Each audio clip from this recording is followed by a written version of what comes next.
अस्सलाम वालेकुम। First year physics का chapter number 1 the scope of physics पिछली वीडियो के अंदर हमने ख़त्म कर लिया था और आज से हम एक नया चैप्टर स्टार्ट करने वाले हैं जो कि चैप्टर नंबर 2 है और इसका नाम स्केलर्स एंड वेक्टर्स है। चैप्टर नंबर 2 और इसका नाम स्केलर्स एंड वेक्टर्स है। और आज इस चैप्टर नंबर 2 का लेक्चर नंबर 1 है जिसके अंदर हम लोग स्केलर्स और वेक्टर्स के बारे में कुछ बेसिक्स जो है वो यहाँ पे डिस्कस करेंगे और वेक्टर को 2 डायमेंशन के अंदर पूरा स्टडी करके उससे रिलेटेड प्रॉब्लम्स भी हम लोग यहाँ पे परफॉर्म करेंगे ताकि वेक्टर्स को किस तरह से सॉल्व किया जाता है वो भी आपको शुरुआत के अंदर ही आ जाए। अक्सर ऐसा होता है कि वेक्टर्स जब हमें इंटर के अंदर इंट्रोड्यूस करवाए जाते हैं, जैसे हमारे साथ भी यही हुआ था कि जब हम लोग फर्स्ट ईयर के अंदर गए तो हमारे सर ने वेक्टर्स को इस तरह से इंट्रोड्यूस करवाया कि भाई ये हमारे पास फोर्स है और इसकी जो वेक्टर फॉर्म है या फिर ये किस तरह से लिखा जाता है, मतलब डायरेक्ट यूँ करवा दिया कि 3i प्लस का 4j और प्लस का 5k। इस तरह से जब हमने इसे पहली बार देखा इस तरह से लिखा हुआ तो हम लोग काफ़ी ज़्यादा कंफ्यूज हो गए। मतलब हमने वेक्टर्स जो थे वो बिल्कुल बेसिक्स से पढ़े हुए थे और उन्होंने इस तरह से इंट्रोड्यूस करवा दिया तो हमने बोला ये किस तरह से बना। तो काफ़ी ज़्यादा मुश्किल हो जाता है अगर आप 3 डायमेंशन के अंदर डायरेक्ट वेक्टर को देखें या फिर आपको जो है वो इस तरह से इंट्रोड्यूस करवाया जाए तीनों डायमेंशंस को एक साथ, तो काफ़ी ज़्यादा मुश्किल होता है इसको समझना। इसलिए हम लोग सिर्फ 2 डायमेंशन के अंदर मतलब i और j तक वेक्टर्स को देखेंगे कि ये किस तरह से बनते हैं, किस तरह से लिखा जाता है और बिल्कुल स्टार्ट मतलब शुरुआत से स्टार्ट करेंगे, बेसिक से स्टार्ट करेंगे। थोड़ी बहुत नॉलेज आपके पास होगी स्केलर्स और वेक्टर्स की।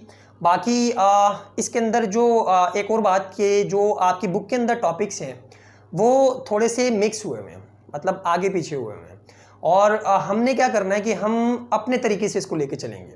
मतलब टॉपिक सारे के सारे कवर तो होंगे जो आपकी बुक के अंदर हैं, लेकिन हम अपने हिसाब से इसको लेके चलेंगे। मतलब कुछ टॉपिक पहले पढ़ेंगे, कुछ टॉपिक जो है बाद में पढ़ेंगे।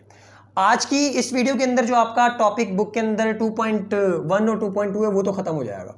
2.1 एंड 2.2 ये तो हम लोग यहाँ पे डिस्कस करेंगे, लेकिन फिर इसके बाद जो है वो कुछ चीज़ें हम लोग मज़ीद खुद से ऐड करेंगे और उन्हें जो है वो स्टडी करेंगे। तो सबसे पहले स्टार्ट करते हैं स्केलर्स और वेक्टर्स की डेफिनेशन से और इनको समझते हैं कि स्केलर्स और वेक्टर्स क्या होते हैं। वैसे ये बच्चों वाली चीज़ें ये आपको पता होंगी मैट्रिक के अंदर भी हमने डिस्कस की थी और आपने भी कहीं ना कहीं से पढ़ी होंगी। तो स्केलर्स यहाँ पे हम लोग जो है डिफाइन कर लेते हैं और वेक्टर्स के बारे में यहाँ पे हम लोग जो है देख लेते हैं। अच्छा, ये दोनों की दोनों क्वांटिटीज़ हैं, स्केलर क्वांटिटीज़ और वेक्टर क्वांटिटीज़। इनको हम लोग स्केलर्स भी बोलते हैं और वेक्टर्स भी बोलते हैं। तो अगर यहाँ पे हम लोग स्केलर्स को डिफ़ाइन करें या फिर स्केलर क्वांटिटीज़ को डिफ़ाइन या फिर रिवाइज़ करें, क्योंकि ये वाली चीज़ जो है आपने पढ़ी हुई है। तो स्केलर के बारे में आपने क्या पढ़ा था कि ऐसी क्वांटिटीज़ कि जिनको हम लोग डिफ़ाइन कर दें या फिर जिन्हें हम लोग स्पेसिफाई कर दें by magnitude and unit only. ऐसी क्वांटिटीज़ सारी की सारी कि जिनको हम लोग स्पेसिफाई या फिर डिफ़ाइन कर दें by using magnitude and unit only, those quantities are called scalar quantities या फिर उन्हें हम लोग स्केलर्स बोलते हैं। इसी तरह वो क्वांटिटीज़ के जिन्हें हम लोग स्पेसिफाई कर सकें या फिर जिन्हें हम लोग डिफ़ाइन कर सकें या जिनको डिफ़ाइन करने के लिए हमें चाहिए हो क्या क्या, magnitude, unit and direction.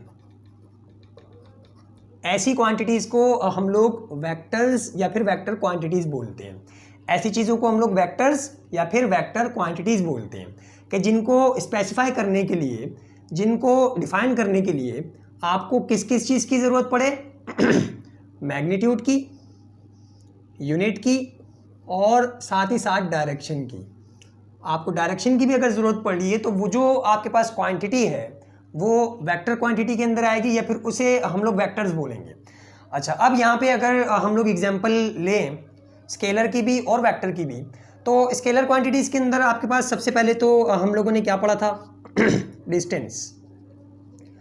Distance आपके पास जो है वो स्केलर क्वांटिटी है। इसी तरह अगर हम लोग देखें तो स्पीड भी आपके पास जो थी वो स्केलर क्वांटिटी के अंदर आती है और इसी तरह जो है वो आपके पास मास भी स्केलर क्वांटिटी के अंदर आता है। अगर यहाँ पे हम लोग वेक्टर्स की बात करें तो वेक्टर्स के अंदर आपके पास सबसे पहले तो डिस्प्लेसमेंट डिस्प्लेसमेंट के बाद जो है वो आपके पास वेलोसिटी, और वेलोसिटी के बाद एक्सेलरेशन, ये सारी की सारी आपके पास वेक्टर क्वांटिटीज़ हैं। और इसी तरह जो है वो यहाँ पे आपके पास फोर्स भी वेक्टर क्वांटिटी है। अब अगर इसे समझें तो यहाँ पे स्केलर्स को मास से समझ लेते हैं और यहाँ पे फोर्स से वेक्टर्स को हम लोग समझ लेते हैं। फ़र्ज़ करो कि आप किसी चीज़ को या किसी बंदे को जो है वो डिफ़ाइन कर रहे हो।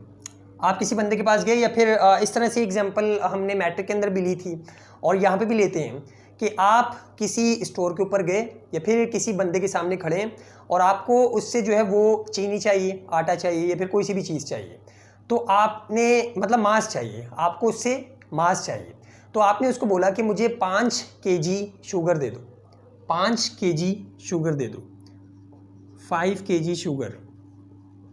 तो ये जो क्वांटिटी है हमारे पास ये क्या है, मास है। तो आपने जब बोला उसको कि 5 kg शुगर दे दो तो चीज़ डिफाइन हो गई, चीज़ स्पेसिफाई हो गई, उस बंदे को समझ में आ गई। वो क्या करेगा कि वो चीनी ला के दे देगा आपको 5 kg। तो क्या हुआ कि आपने सिर्फ मैग्नीट्यूड, जो कि मैग्नीट्यूड क्या होता है, न्यूमेरिकल वैल्यू, न्यूमेरिकल वैल्यू को हम लोग जो है वो मैग्नीट्यूड बोलते हैं। मतलब एक आपके पास न्यूमेरिकल वैल्यू, उसको मैग्नीट्यूड बोलते हैं, मिकदार। इसको अगर उर्दू में बोलें तो मिकदार, कि कितना चाहिए। तो यहाँ पे हमने बोला कितना, 5, ये आपके पास क्या हो गया, मैग्नीट्यूड। ये आपके पास जो है मैग्नीट्यूड हो गया। और यूनिट क्या है यहाँ पे, केजी। तो ये दोनों चीज़ें बताने के बाद ये आपके पास यहाँ पे यूनिट है। तो ये दोनों चीज़ें जब आपने बताई किसी भी बंदे को तो उसको समझ में आ गई चीज़ कि भाई ये मास की बात कर रहा है, और इन्हीं दो चीज़ों से आपने डिफाइन कर दिया। तो ये वाली जो क्वांटिटी है मास, ये आपके पास स्केलर क्वांटिटी कहलाएगी या फिर ये स्केलर्स के अंदर आएगी। इसी तरह अगर यहाँ पे हम लोग देखें फोर्स, तो जब हम लोग किसी बंदे को फोर्स के बारे में बता रहे होते हैं तो हमें लाजमी तौर पर डायरेक्शन भी बतानी पड़ती है। फ़र्ज़ करो कि आपकी कार जो है वो ख़राब हो गई, या फिर कोई भी चीज़, यहाँ पे एक ब्लॉक पड़ा हुआ है, यहाँ पे एक टेबल के ऊपर एक ब्लॉक पड़ा हुआ है, और आप किसी बंदे को बोलो कि भाई इस ब्लॉक के ऊपर आप फोर्स लगाओ, तो आपको क्या क्या चीज़ें बतानी पड़ेंगी। सबसे पहले तो उसको ये डिफ़ाइन करना पड़ेगा कि कितनी फोर्स लगाएं, मिकदार कितनी, मैग्नीट्यूड कितना, और साथ में उसकी यूनिट भी लाजमी सी बात है। तो फ़र्ज़ करो कि मैंने मैग्नीट्यूड और यूनिट दोनों चीज़ें बता दी। मैंने बोला कि भाई यहाँ पे आपने 10 न्यूटन की फोर्स लगानी है। अब ये बात मेरी अधूरी रहेगी, उस बंदे को समझ में नहीं आएगी। वो बोलेगा भाई 10 न्यूटन की फोर्स तो समझ में आ गई, लेकिन मैं फोर्स इसके ऊपर लगाऊँ कहाँ से, इस डायरेक्शन से लगाऊँ, ऊपर से नीचे लगानी है, नीचे से ऊपर लगानी है, यूँ लगानी है, टेढ़ी लगानी है, मतलब किस तरह से लगानी है। तो बात यहाँ पे हमारी अधूरी रह जाएगी अगर हम लोग उसको डायरेक्शन ना दें। तो डायरेक्शन भी यहाँ पे बताना लाजमी होगा उस बंदे को कि किस डायरेक्शन से हम लोग इसके ऊपर फोर्स लगाएं। तो 10 न्यूटन के साथ साथ आपको डायरेक्शन भी देनी पड़ेगी, और डायरेक्शन देने के हमने जो है वो 2 तरीके पढ़े थे। एक शायद ये वाला था, नॉर्थ, पता नहीं इस तरह से होता है, नॉर्थ वेस्ट ईस्ट और साउथ, कुछ इस तरह से, कि भाई आप जो है वो इसके ऊपर 10 न्यूटन की फोर्स लगाओ ईस्ट की डायरेक्शन में, तो उसको बात समझ में आ जाएगी। Towards 10 Newton towards east. अब जो है ये बात कंप्लीट होगी। अब आपने फोर्स को जो है वो कंप्लीट किया है और उस बंदे की समझ में आ जाएगी, तो वो क्या करेगा कि ईस्ट की डायरेक्शन के अंदर इसके ऊपर फोर्स लगा देगा। इसी तरह ये वाली अगर चीज़ आप ना बताओ, नॉर्थ वेस्ट वाला जो है वो डायरेक्शन का सिस्टम इस्तेमाल ना करो, तो आप एंगल को बता सकते हो कि एक्स एक्सिस के साथ कितना एंगल, मतलब ये ग्राफिकल मेथड होता है हमारे पास, या फिर एक्सिस को यूज़ करते हुए जो हम लोग बताते हैं। तो अगर टुवर्ड्स ईस्ट नहीं भी बताया तो आप बता दो इसके ऊपर कि भाई 0 डिग्री के ऊपर फोर्स लगाओ, 10 न्यूटन, एंड जो एंगल होना चाहिए वो आपके पास 0 होना चाहिए, 0 डिग्री। तो हमें पता है कि 0 डिग्री कैसा होता है, 0 डिग्री इस डायरेक्शन के अंदर होता है, एक्स एक्सिस से अगर हम लोग बात करें तो वो यहाँ पे जो है फोर्स लगा देगा। मतलब ये है कि इन चीज़ों को बताने के लिए आपको डायरेक्शन की ज़रूरत पड़ती है, तभी ये वाली जो चीज़ें हैं ये वेक्टर क्वांटिटीज़ कहलाती हैं, या फिर इन्हें हम लोग वेक्टर्स बोलते हैं। तो ये हमारे पास डेफिनेशंस थी स्केलर्स एंड वेक्टर्स की, और अब हम लोग वेक्टर्स को काफ़ी डिटेल के अंदर डिस्कस करने वाले हैं कि वेक्टर्स को किस तरह से रिप्रेजेंट किया जाता है, और फिर वेक्टर की ही हम लोग मैथमेटिकल डेफिनेशन भी देखेंगे, जिसके अंदर एक एग्जांपल भी लेंगे, जिससे हमें ये आइडिया हो जाएगा कि वेक्टर को मैथमेटिकली किस तरह से लिखा जाता है। और फिर सबसे आखिर में वेक्टर इन अ प्लेन, यानी कि वेक्टर को 2 डायमेंशन के अंदर हम लोग पूरा स्टडी करेंगे कि इसे किस तरह से लिखा जाता है, किस तरह मतलब वेक्टर फॉर्म क्या होती है, और फिर इसका मैग्नीट्यूड किस तरह से निकाला जाता है, यूनिट वेक्टर क्या होता है। और ये सारी की सारी चीज़ें पढ़ने के बाद इससे रिलेटेड 2 प्रॉब्लम्स भी हैं जो हम लोग जब करेंगे तो हमें एक आइडिया हो जाएगा कि जो हमारे पास वेक्टर 3 डायमेंशन के अंदर आता है, इस तरह से 3i प्लस का 4j और माइनस का 9k, किसी भी तरह का हो, चाहे ये वेलोसिटी वेक्टर हो या फिर किसी भी तरह का वेक्टर हो, तो आपको इसका कॉन्सेप्ट समझ में आ जाएगा कि ये किस तरह से फॉर्म होता है और इसको किस तरह से हम लोग जो वो सॉल्व कर सकते हैं। तो बढ़ते हैं हम लोग अपने दूसरी चीज़ के ऊपर, जो कि रिप्रेजेंटेशन है। वेक्टर्स की ही रिप्रेजेंटेशन है कि हम लोग वेक्टर्स को किस तरह से रिप्रेजेंट करते हैं या फिर हम किस तरह से लिखते हैं वेक्टर्स को। तो 3 तरीके या फिर 3 हमारे पास जो है वो चीज़ें रिप्रेजेंटेशन के अंदर सबसे पहले तो अगर हम लोग बात करें प्रिंटिंग के अंदर, इन प्रिंटिंग, यानी कि प्रिंटिंग के अंदर आपको कहीं पे भी अगर वेक्टर लिखा हुआ मिलेगा तो वो बोल्ड लेटर्स के अंदर मिलेगा। इन प्रिंटिंग वेक्टर जो है वो किस तरह से लिखा हुआ मिलेगा, बोल्ड लेटर्स। प्रिंटिंग का मतलब कि बुक्स वगैरह के अंदर या फिर कहीं पे भी अगर प्रिंट हुई हुई है कोई चीज़, तो आपको बोल्ड लेटर्स के अंदर वेक्टर्स लिखे हुए नज़र आएंगे, कुछ इस तरह से कि ये आपके पास ए है तो इनको बोल्ड कर दो। यानी कि आप नेट के ऊपर पढ़ रहे हो या फिर कहीं आपने जो है बुक के अंदर पढ़ा है, तो जो फॉर्मल तरीका है वेक्टर्स को रिप्रेजेंट करने का वो बोल्ड लेटर्स हैं कि वेक्टर्स को आप शो करो किस तरह से, बोल्ड लेटर्स से प्रिंटिंग के अंदर। और इसी तरह आपको अगर हैंड रिटन के अंदर लिखना है या फिर अगर आप हैंड रिटन के अंदर देख रहे हो कि वेक्टर को किस तरह से रिप्रेजेंट करते हैं, तो इन हैंड राइटिंग के अंदर वेक्टर को किस तरह से रिप्रेजेंट किया जाता है, capital letters and arrow on them. ये आप लोगों ने देखा होगा मैट्रिक के अंदर भी कि जब भी हम लोग इस तरह से यहाँ पे डिस्कस कर रहे हो या फिर आपने कॉपी के अंदर अगर वेक्टर्स को डिस्कस किया हो, तो हम कैपिटल लेटर्स इस्तेमाल करते हैं A B C, और साथ में इसके ऊपर एरो लगा देते हैं। मतलब अगर स्केलर हो तो हम लोग सिंपल जो है वो S = जितना भी है 5 सेंटीमीटर या जितनी भी थी इसकी वैल्यू, डिस्टेंस अगर ये, तो हम लोग इस तरह से करते थे। और अगर वेक्टर आ जाता था तो हम लोग क्या करते थे, ऊपर इसके एक एरो लगा देते थे। तो ज़्यादातर क्या होता है कि हम लोग कैपिटल लेटर्स इस्तेमाल करते हैं और इनके ऊपर एरो लगाते हैं हैंड राइटिंग के अंदर, अगर आप लोग हाथ से जो है वो लिख रहे हो तो ये 2 तरीके, अगर प्रिंटिंग के अंदर लिख रहे हो तो क्या बोल्ड लेटर्स होंगे, और अगर हाथ से लिख रहे हो आप तो जो है वो आपके पास कैपिटल लेटर्स और इसके ऊपर एरो हेड लगा हुआ होगा। तो इससे हम लोगों को पता लगता है कि ये जो चीज़ लिखी हुई है ये आपके पास वेक्टर है या फिर वेक्टर क्वांटिटी है। इसके बाद हमारे पास जो है वो अगर मैग्नीट्यूड फॉर्म हम लोग पहले देख लेते हैं कि इन मैग्नीट्यूड फॉर्म, अगर मैग्नीट्यूड लिखा हुआ हो तो मैग्नीट्यूड फॉर्म के अंदर हम लोग किस तरह से लिखते हैं वेक्टर को, या तो विदाउट एरो या फिर ज़्यादातर जो इस्तेमाल किया जाता है वो इस तरह से किया जाता है कि 2 मॉड हम लोग जो इस्तेमाल करते हैं, इसको मॉडुलस बोलते हैं। इसको ये जो 2 डंडियाँ हैं इसको हम लोग मॉडुलस बोलते हैं या फिर मॉड ऑफ ए बोलते हैं। और इसका मतलब क्या होता है कि जो हमारे पास वेक्टर है ये उसका मैग्नीट्यूड है। जैसे फ़र्ज़ करो कि अगर यहाँ पे मैं यूँ लिखूँ कि एक हमारे पास वेक्टर है जिसकी जो वैल्यू है वो 3i प्लस का 4j है। ये i और j क्या है ये भी हम लोग जो है वो आगे देखेंगे। इसे वेक्टर फॉर्म बोलते हैं। मतलब वेक्टर को हम लोग इस तरह से कैसे लिखते हैं ये भी हम लोग देखेंगे। अगर इस तरह से लिखा हुआ मिले ये आपके पास वेक्टर फॉर्म होती है और लिखने का जो तरीका है वो यूँ है।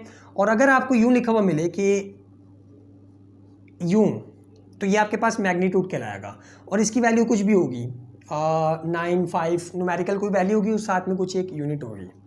तो ये आपके पास क्या कहलाएगा, मतलब अगर आपको इस तरह से लिखा हुआ कोई चीज़ मिले कैपिटल आपके पास लेटर, उसके ऊपर एरो और 2 डंडियाँ, तो आप लोगों को समझ जाना है कि ये हमारे पास मैग्नीट्यूड दिया हुआ है।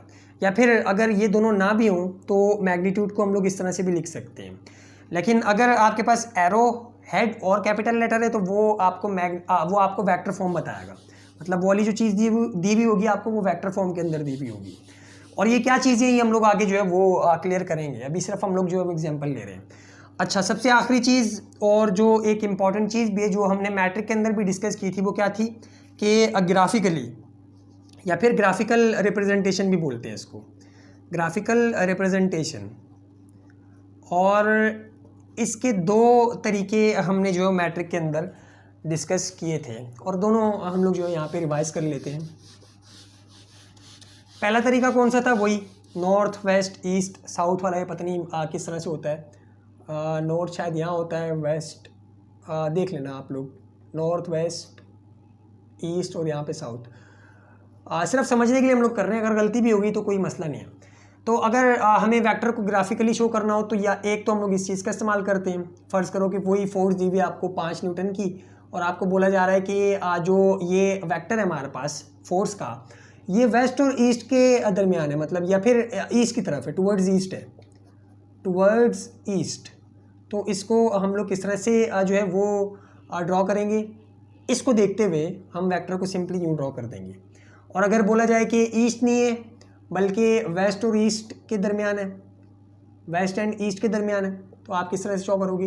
ये वाली चीज़ आपने बनाई और आपको पता है कि इसके दरमियान कुछ इस तरह से आएगा, तो आप ऐसे शो कर दोगे। तो ये एक तरीका है इस तरह से इसको शो करने का। और ग्राफिकली हम लोग शो किस तरह से करते हैं? बेसिकली यहाँ पे हम लोग लिख भी लेते हैं कि ग्राफिकली हम लोग जो वेक्टर को शो करते हैं, रिप्रेजेंट करते हैं, वो बाय एन एरो सेगमेंट, या फिर सिर्फ एरो लिख दो कि by an arrow with proper scale. Graphical representation की अगर बात करें तो हम लोग वेक्टर्स को एरो से शो करते हैं और प्रॉपर स्केल के साथ हम लोग जो है उसे ड्रॉ कर रहे होते हैं एक्सिस के ऊपर। तो अगर यहाँ पे सबसे पहले तो हम लोग एरो को देखें तो एरो के अंदर भी कुछ चीज़ें होती हैं। तो ये फ़र्ज़ करो कि आपके पास कोई वेक्टर है जिसे हमने यहाँ पे ड्रॉ किया हुआ है।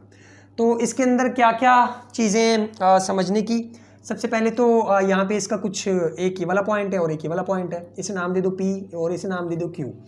तो इस वाली चीज़ को टेल बोला जाता है। ये वाली बेसिक चीज़ें सबको पता होंगी। इसे जो है वो हम लोग टेल बोलते हैं वेक्टर की, और इस वाली चीज़ को जो है वो हम लोग हेड बोलते हैं। जो एरो वाली साइड होती है इसको हम लोग हेड बोलते हैं। इसका एक और भी नाम है, इसको हम लोग इनिशियल पॉइंट भी बोलते हैं, इनिशियल पॉइंट। और जो हमारे पास ये वाला पॉइंट होता है इसको हम लोग टर्मिनल पॉइंट बोलते हैं, टर्मिनल पॉइंट। और यहाँ पे जो इसकी लेंथ है, इस एरो की जो लेंथ है वो हमें क्या बता रही होती है? वो मैग्नीट्यूड को शो कर रही होती है। मैग्नीट्यूड, एरो की जो लेंथ है वो हमारे वेक्टर क्वांटिटी के मैग्नीट्यूड को शो कर रही होती है।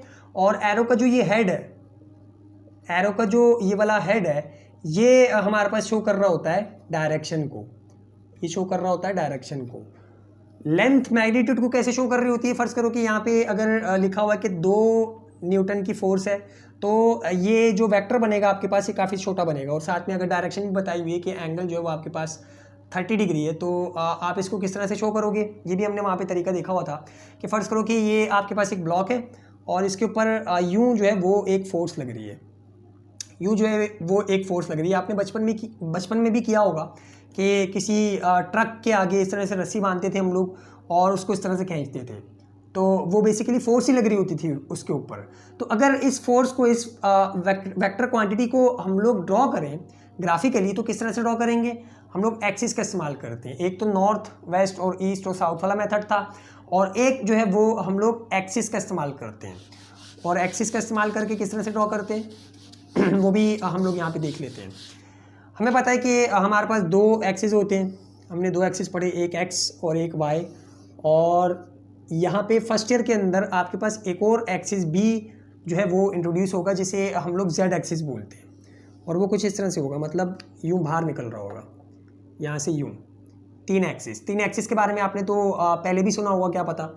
लेकिन यहाँ पे बोर्ड के ऊपर हम लोग ड्रॉ नहीं कर सकते ना यूँ, मतलब ऐसे किस तरह से यहाँ पे ड्रॉ करूँ, तो इसलिए इसको हम लोग यूँ ड्रॉ कर रहे हैं। लेकिन ये है क्या, यूँ बाहर निकल रहा है, इसको हम लोग जेड एक्सिस बोलते हैं। इसको भी हम लोग लेके आएंगे, लेकिन बाद में लेके आएंगे। अच्छा, इनको डायमेंशंस भी बोला जाता है, टू डायमेंशन का मतलब कि जैसे हम लोगों ने बोला कि हम लोग इससे अगला जो हमारा टॉपिक है सबसे आखिर वाला, वो वेक्टर इन 2 डायमेंशन को हम लोग उसके अंदर स्टडी करेंगे। तो 2 डायमेंशन का मतलब कि एक्स और वाई 2 डायमेंशन, और तीसरी डायमेंशन अगर ऐड करें तो वो 3 डायमेंशन बन जाती है। फिर उसको हम लोग 3D भी बोलते हैं। इसका नाम आपने सुना होगा, कहाँ पे सुना होगा, मूवीज़ के अंदर। एक 2D मूवीज़ होती है और एक 3D मूवीज़ होती हैं। तो 2D का मतलब क्या, कि वो सिर्फ 2 डायमेंशन के ऊपर चल रही होगी, इस तरह से। जैसे ये बोर्ड लगा हुआ है ना, तो यहाँ पे अगर आपके पास कोई मूवी चल रही है तो उसके अंदर सारी की सारी मोशन, सारी की सारी चीज़ें 2 डायमेंशन के अंदर ही होंगी, या तो वर्टिकल या तो हॉरिजॉन्टल, ठीक है। लेकिन 3D के अंदर क्या होता है कि 3D के अंदर वो तीसरी डायमेंशन भी ऐड कर देते हैं। तीसरी डायमेंशन कैसे, कि एक ये आपके पास y, ये x, और एक तीसरी डायमेंशन भी बाहर निकल रही होती है। तो ये वाली चीज़ आप लोगों ने अक्सर, अगर आप लोग गए हुए हो मूवीज़ 3D देखने, तो वहाँ पे क्या होता है कि 3D मूवीज़ जब आप लोग देखने जा रहे होते हो, आप में से अगर कोई गया हो, तो आपको चश्मे दिए जाते हैं, आपको काले कलर के चश्मे दिए जाते हैं, कि जिससे आपको स्क्रीन से बाहर निकलती हुई रेज नज़र आ रही होती है। मतलब आपको जो मूवी है वो 3 डायमेंशन के अंदर नज़र आ रही होती है। ऐसे लगता है कि स्क्रीन से बाहर भी चीज़ आ रही है, तो उन्हें हम लोग 3 डायमेंशन बोलते हैं। और इसका मतलब क्या होता है कि ये तीसरी एक्सिस भी इसके अंदर ऐड हो जाती है। तो ये हम लोग बाद में इंट्रोड्यूस करवाएंगे। अभी हम लोग फ़िलहाल सिर्फ 2D के ऊपर काम कर रहे हैं, ताकि आपको थोड़ा सा बेसिक आइडिया हो जाए, और उसके बाद हम लोग तीसरी डायमेंशन को जो वो ऐड करेंगे यहाँ पे। अच्छा, अब अगर ये आपके पास जो है वो आपको वेक्टर दिया हुआ है और आपको इसे ग्राफिकली ड्रॉ करना है, ग्राफिकली रिप्रेजेंट करना है, तो आप कैसे करोगे। अच्छा, ये जो एंगल होता है ये हमेशा एक्स एक्सिस से होता है हमारे पास, तो आप 30 डिग्री का एंगल देखो कि वो कहाँ तक बन रहा है, डी की मदद से या फिर खुद से किसी भी तरह से। तो आप यहाँ पे ज़्यादातर डी से होता है, आपने डी भी जो है वो इस्तेमाल किया होगा। कुछ इस तरह का होता है कि जिसके ऊपर सारे एंगल लिखे हुए होते हैं। अगर यहाँ पे है कोई चीज़ तो 0, यहाँ पे फिर 10, फिर करते करते करते करते ऊपर तक यहाँ तक जो है वो 90 आ जाता है, और फिर करते करते यहाँ तक जाते हो तो 180 आता है। तो अगर 30 डिग्री दिया हुआ है तो वो कुछ इस तरह से यहाँ पे आपको मिलेगा। तो आप यहाँ पे रखो और 30 डिग्री की जो है वो लाइन यूँ ड्रॉ कर दो। और अगर आपको जो है वो यहाँ पे इन्होंने 2 न्यूटन बोला हुआ है, तो आप 2 न्यूटन का स्केल सेट करो। स्केल सेट करना भी आपको आता होगा। स्केल किस तरह से सेट करते हैं, आपने ग्राफ तो देखा ही होगा, ग्राफ यहाँ पे देखा होगा। तो उसके ऊपर आप स्केल किस तरह से सेट करते हो कि यहाँ पे हमारे पास, क्योंकि हम लोग इसको पेंसिल से ड्रॉ कर रहे हैं स्केल की मदद से, तो हम यहाँ पे न्यूटन को जो है वो कंपेयर करवा लेते हैं, फिर न्यूटन को एज्यूम कर लेते हैं कि ये सेंटीमीटर के बराबर है। मतलब अगर आपके पास सेंटीमीटर वाला स्केल है, या फिर आप जो है वो सेंटीमीटर के अंदर अपने वेक्टर को ड्रॉ करना चाह रहे हो, तो आप क्या लिखते हो कि हम लोग यहाँ पे ये कर रहे हैं कि 2 न्यूटन या फिर 1 न्यूटन जो है वो आपके पास बराबर है 1 सेंटीमीटर की। तो ये आपने क्या किया कि स्केल सेट कर लिया अपना, क्योंकि न्यूटन का कुछ तो कोई स्केल नहीं है ना। न्यूटन को हम लोग किस तरह से ड्रॉ कर रहे हैं, हम तो यहाँ पे लेंथ जो है वो मीटर के अंदर यहाँ पे ड्रॉ करेंगे। तो हम यहाँ पे एज्यूम कर लेते हैं कि 1 न्यूटन जो है वो आपके पास 1 सेंटीमीटर के बराबर है। तो अब स्केल सेट हो गया, तो हम क्या करेंगे कि 2 सेंटीमीटर की यहाँ पे लाइन ड्रॉ की और इसको इस तरह से एरो बना लिया। 2 सेंटीमीटर की लाइन ड्रॉ की और यहाँ पे एरो बना लिया। अगर सेंटीमीटर आपको अच्छा नहीं लग रहा, मतलब आपको ये लग रहा है कि सेंटीमीटर तो काफ़ी छोटा सा बन गया, क्योंकि सेंटीमीटर जब आप लोग देखेंगे तो वो तो इतना सा होगा, तो आप अपनी मर्ज़ी से कुछ भी स्केल जो बना सकते हैं। मतलब 1 न्यूटन जो है वो आपके पास इक्वल है 10 सेंटीमीटर के, आपकी मर्ज़ी, आपने बना लिया। अब आपको अगर 2 न्यूटन दिया हुआ है, तो यहाँ पे ड्रॉ करने के लिए आपको कितनी बड़ी लाइन खींचनी पड़ेगी। अगर 1 न्यूटन 10 सेंटीमीटर है तो 2 न्यूटन कितने होगा, 20 सेंटीमीटर। तो आप जो है ये 20 सेंटीमीटर की लाइन खींच दोगे। अगर आपको लग रहा है कि 2 सेंटीमीटर के अंदर छोटा सा आ रहा है, तो आप अपनी मर्जी से स्केल जो है वो सेट करो और 20 सेंटीमीटर की लाइन खींच दो, और यहाँ पे जो एंगल है ये आपके पास 30 डिग्री का होगा। तो इसलिए यहाँ पे लिखा हुआ है कि जो लेंथ है वो आपके पास मैग्नीट्यूड को शो कर रही होती है। तो यहाँ पे आप क्या लिखोगे कि ये 2 न्यूटन की फोर्स है, और स्केल आपने वहाँ पे सेट किया हुआ है कि 1 न्यूटन जो 10 सेंटीमीटर के बराबर है। तो ये जो 20 सेंटीमीटर की आपने लाइन खींची, जो लेंथ है इसकी, वो आपको क्या बता रही है, मैग्नीट्यूड। अगर आपके पास 3 न्यूटन होता तो इसकी लेंथ बढ़ जाती, लाजमी सी बात है, ये 13 न्यूटन हो जाता और यहाँ तक चला जाता ये। और यहाँ पे जो आपके पास फिर 3 न्यूटन आ जाता। तो इसलिए लिखा हुआ है कि जो लेंथ होती है वो आपके पास मैग्नीट्यूड को शो कर रही होती है, और ये जो हेड होता है आपके पास, ये जो हेड हमने यहाँ पे इसके ऊपर बनाया है, बेसिकली ये डायरेक्शन को बता रहा होता है कि जो फोर्स लग रही है वो इस डायरेक्शन के अंदर लग रही है। तो कोई सी भी फोर्स अगर आपको ड्रॉ करनी हो तो आप इस तरह से इसे ड्रॉ कर सकते हो। तो ये ग्राफिकल रिप्रेजेंटेशन भी हो गई। अब हम लोग जाते हैं मैथमेटिकल डेफिनेशन के ऊपर और अपने आखिरी जो और असल टॉपिक जो है, जिसके बाद आपको थोड़ा बहुत जो है वो नॉलेज आएगा, थोड़ा बहुत समझ में आएगा कि वेक्टर्स को हम लोग मैथमेटिकली किस तरह से रिप्रेजेंट कर लिख रहे होते हैं और किस तरह से सॉल्व कर रहे होते हैं। तो वेक्टर क्वांटिटीज़ की डेफिनेशन के अंदर हमने क्या पढ़ा कि वेक्टर्स को शो करने के लिए क्या क्या चीज़ें चाहिए होती है, मैग्नीट्यूड और साथ ही साथ आपके पास डायरेक्शन। यूनिट भी चाहिए होती है, लेकिन यूनिट जो है वो दोनों के अंदर कॉमन है, तो यूनिट को अभी फिलहाल जो छोड़ दो। मैग्नीट्यूड और डायरेक्शन, वेक्टर्स को शो करने के लिए आपको मैग्नीट्यूड और डायरेक्शन चाहिए होती है। अब अगर यहाँ पे हम लोग मैथमेटिकली देखें या फिर मैथमेटिकल डेफिनेशन देखें, वेक्टर की, तो मैथमेटिकल डेफिनेशन का मतलब कि हम लोग एक फार्मूला बनाते हैं, एक इक्वेशन के ज़रिए से चीज़ को डिफाइन करते हैं। मैथमेटिकल डेफिनेशन जैसे हम लोग किस तरह से स्पीड की अगर बात करें तो स्पीड की हमने डेफिनेशन क्या पढ़ी थी कि स्पीड जो होती है वो डिस्टेंस डिवाइडेड बाय टाइम होता है, या फिर distance covered by a body in unit time. Wording के अंदर अगर देखा जाए तो यही डेफिनेशन पढ़ी थी हमने स्पीड की, लेकिन मैथमेटिकली हमने इसको किस तरह से लिखा था, जिसको हम लोग फार्मूला भी बोलते हैं। बेसिकली मैथमेटिकली इसको हमने किस तरह से लिखा था कि जो स्पीड होती है वो इक्वल होती है डिस्टेंस डिवाइडेड बाय टाइम। तो इसका मतलब क्या हुआ कि ये इसकी वर्डिंग के अंदर डेफिनेशन हो गई, और ये जो है ये इसकी मैथमेटिकल डेफिनेशन है, ये इसकी मैथमेटिकल डेफिनेशन है। तो मैथमेटिकल डेफिनेशन का मतलब क्या होता है कि आप किसी इक्वेशन या फिर किसी फॉर्मूले के ज़रिए से किसी चीज़ को डिफाइन करो। तो यहाँ पे अगर हम लोग इस वेक्टर की मैथमेटिकल डेफिनेशन देखें, क्योंकि इसकी जो वर्डिंग के अंदर डेफिनेशन है वो तो हमने देख ली कि those quantities which are completely specified by their magnitude, direction and unit are called vector quantities. लेकिन अगर मैथमेटिकली देखा जाए तो मैथमेटिकली कैसे इसको डिफाइन किया जा सकता है, इस तरह से कि vectors can be defined mathematically. Vectors को हम लोग मैथमेटिकली डिफाइन कर सकते हैं बाय द फॉलोइंग इक्वेशन। जो हम लोग नीचे इक्वेशन लिखने जा रहे हैं इसके ज़रिए से हम लोग वेक्टर को डिफाइन कर सकते हैं। वेक्टर की डेफिनेशन हमने क्या पढ़ी कि मैग्नीट्यूड एंड डायरेक्शन, ये दोनों चीज़ें जो है वो आपके पास वेक्टर बनाती हैं। तो यहाँ पे फ़र्ज़ करो कि आपके पास ए एक वेक्टर है, इसको अगर आप डिफ़ाइन करो तो वो इस तरह से डिफ़ाइन होगा, मैग्नीट्यूड ऑफ ए। ये हमने पीछे देखा कि किस तरह से अगर दो डंडियाँ लगी हुई हों, या फिर इसको मॉड भी कहते हैं कि मॉड ऑफ ए लिखा हुआ हो, तो इसका मतलब क्या हुआ कि ये मैग्नीट्यूड है। तो वेक्टर किस तरह से बनता है, मैग्नीट्यूड और साथ में डायरेक्शन। डायरेक्शन के लिए हम लोग यहाँ पे एक यूनिट वेक्टर इंट्रोड्यूस करवाते हैं, और इस यूनिट वेक्टर का जो काम होता है वो डायरेक्शन को ही बताना होता है।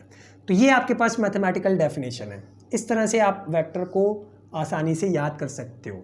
यहाँ पे आपके पास जो है वो याद रखने की चीज़ क्या है कि ये जो है आपके पास ये मैग्नीट्यूड है, ये मैग्नीट्यूड है, और यहाँ पे जो ये ए है स्मॉल ए, और इसके ऊपर ये इसको कैप बोलते हैं, स्मॉल ए और इसके ऊपर ये कैप। तो ये जो चीज़ है ये आपके पास यूनिट वेक्टर है, और इसे हम लोग क्यों यूज़ करते हैं, डायरेक्शन के लिए। डायरेक्शन के लिए ये जो है आपके पास डायरेक्शन के लिए इस्तेमाल किया जाता है। यूनिट वेक्टर की भी यहाँ पे डेफिनेशन देख लेते हैं ताकि आपको जो है वो मज़ीद अच्छे से क्लियर हो जाए, और आपको पता भी होगा कि यूनिट वेक्टर क्या होता है। मैट्रिक के अंदर आपने देखा था unit vector.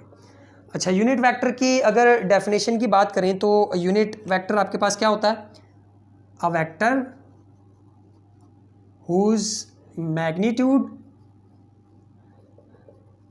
magnitude is equal to 1 is called unit vector, ऐसा वेक्टर कि जिसका आपके पास मैग्नीट्यूड 1 के बराबर हो, वो क्या चीज़ कहलाती है? Unit vector. यूनिट का मतलब ही 1 होता है। यूनिट का मतलब ही 1 होता है। आपके पास जो हम लोग गिनते हैं यूनिट 10, 100, 1000, यूनिट का मतलब 1। तो यूनिट वेक्टर का क्या मतलब होता है कि ऐसा वेक्टर कि जिसका मैग्नीट्यूड इक्वल हो 1 के, तो वो आपके पास यूनिट वेक्टर कहलाता है। और इसे हम लोग किस लिए इस्तेमाल करते हैं? It is used to show the direction of the vector. Show the direction of the vector, इसे हम लोग वेक्टर की डायरेक्शन को शो करने के लिए इस्तेमाल करते हैं। Direction of vector. फर्ज करो कि ये आपके पास एक वेक्टर है, ये आपके पास एक वेक्टर है, तो इसकी डायरेक्शन को शो करने के लिए हम लोग क्या करते हैं कि इसके साथ एक यूनिट वेक्टर लगाते हैं जो कि इसकी डायरेक्शन को बता रहा होता है। एक मैग्नीट्यूड जो इसकी हमारे पास लेंथ है 2 न्यूटन अगर हो, या फिर इसको जो है वो हम लोग पहले 3 डायमेंशनल वाले वो समझ लेते हैं और उसके बाद जो है वो एक एग्जांपल से समझ लेंगे। अच्छा, ये यूनिट वेक्टर हो गए। अब हमारे पास कितनी एक्सिस होते हैं वो हमने पीछे देखा। कितने एक्सिस होते हैं? ये अगर ऊपर से मिटा दें हम लोग तो यहाँ पे हम लोग कर सकते हैं। ये अगर उतारना हो तो ये उतार लेना, काम की चीज़ है, काफ़ी आपके कॉन्सेप्ट बनाएगी। तो यहाँ पे हम लोग जो है वो आई, जे और के का कॉन्सेप्ट समझने वाले हैं। यूनिट वेक्टर के बाद आई, जे और के का कॉन्सेप्ट समझने वाले हैं।